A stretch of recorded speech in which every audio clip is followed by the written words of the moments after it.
Renungan hari ini diambil dari Kisah Para Rasul 27. Jadi ceritanya Paulus yang mengajukan banding untuk bertemu dengan Kaisar dibawa melalui kapal. Jadi on the way ke sana, pas lagi di jalan ternyata badai. Nah, badai ini akhirnya mereka putuskan buat mereka buang muatan. Kenapa perlu buang muatan? Jadi ketika badai, kapal itu berat akan semakin besar kemungkinannya kapal itu tenggelam. Jadi kalau misalnya mereka buang muatan, kapalnya akan menjadi semakin enteng sehingga akan semakin mudah untuk tetap mengapung. Nah, hidup kekristenan kita pun seperti itu. Kita ini perlu memiliki fokus kepada Allah. Seringkali banyak hal di dunia ini membuat kita muatannya menjadi berat sehingga kita sulit mencapai tujuan kita. Banyak hal yang kita miliki yang membuat kita terjerat sehingga kita tertahan, kita nggak jalan-jalan. Apa itu?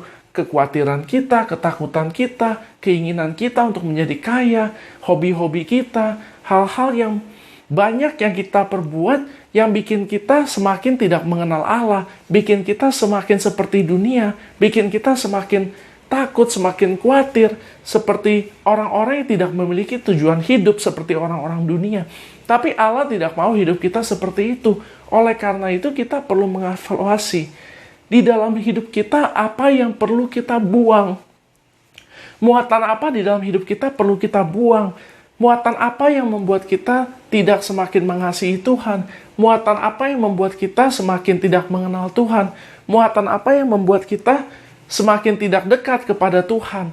Nah, hal-hal semacam itu harus kita berani potong, harus berani kita buang. Kenapa? Karena di dalam hidup ini yang utama hanyalah Allah. Segala sesuatu yang lainnya adalah fana, semu.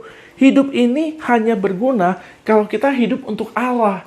Di lain daripada itu, kita tidak ada tujuan lain.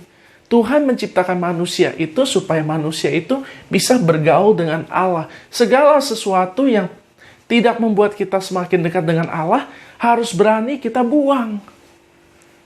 Entahkah itu misalnya kekayaan kah, pekerjaan kita kah, atau apapun. Jangan terjebak dengan cara duniawi. Dunia mengatakan bahwa kita hidup harus mengejar kekayaan. Bukan kekayaan yang harus kita kejar. Allah lah yang harus kita kejar. Itu aja dari saya. Semoga diberkati. Haleluya. Amin.